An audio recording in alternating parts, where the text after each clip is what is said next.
Welcome to the Three Musketeers. I'm Connor Houlihan, and alongside me is Jake Klein and Ryan Martin. Today we will be discussing, is Kyrie Irving selfish? I do not think Kyrie Irving is selfish for requesting a trade from the Cavaliers, and there's only one reason. He has a very valid point, in my opinion, saying that with LeBron likely moving out after this upcoming season, that Kyrie could be left alone with a team that is average or even below average. It's hard to be a player on a team like that, so you might as well try and get out now to a team where you can make something happen. Jake, I strongly disagree with you, actually. Cleveland is obviously right now where it is the best team in the East. I think by a sizable amount. Boston's almost there, but when you have the best player, one of the best players of all time, LeBron James, Kyrie Irving, he's come up in the clutch already. I don't think that leaving would do anything. He's just trying to be a franchise player. But why would you want to be playing with the Suns, who have a 5% shot to make the playoffs right now, or play with the team that will likely get out of the East right now, the Cleveland Cavaliers? So I think it's a very selfish move on Kyrie's part. I don't see how you could consider that selfish, because he feels what he feels, and that's that he needs to get out of Cleveland because it's not the best spot for him to be going forward. It's his decision what he wants to do, in my opinion, and I don't think it's very selfish at all. He's been with the organization for a good amount of time, and I think right now he's growing up and older, and as he matures, he wants to be that guy.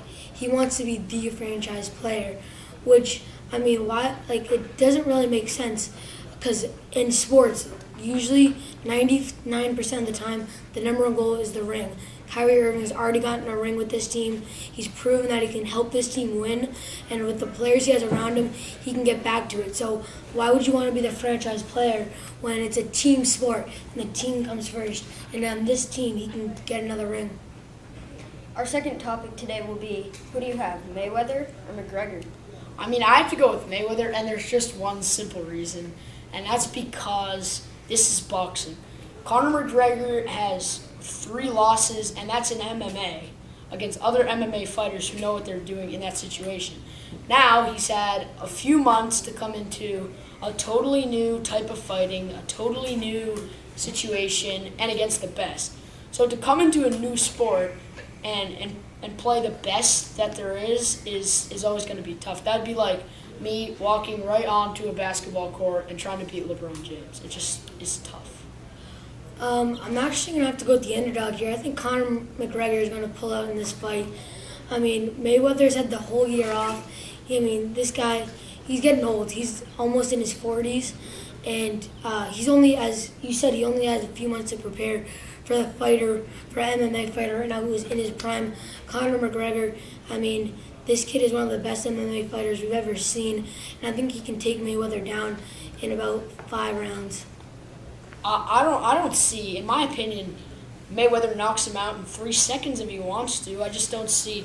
Mayweather does not get hit. He does not get hit, and that's what's so special about him as a fighter, is that he's not even a puncher, and he's the best, possibly one of the best fighters we've ever seen. And that's just unbelievable, and I don't think there's any chance in the entire world that Conor McGregor beats him. Well, all anyone's talking about is, oh, McGregor, this is a boxing ring, this is a boxing ring. This is going to be a new situation for Floyd Mayweather, too. He's not used to a guy like Conor McGregor, who's a fast, young kid in his prime, and I think McGregor still comes out on top. Our third topic today, should steroid users in the MLB be allowed into the Hall of Fame? I think they should be.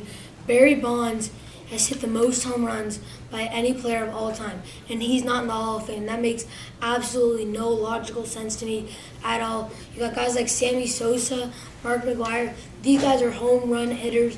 They're the best, some of the best sluggers we've ever seen, and the fact that they're not in Cooperstown is just ridiculous.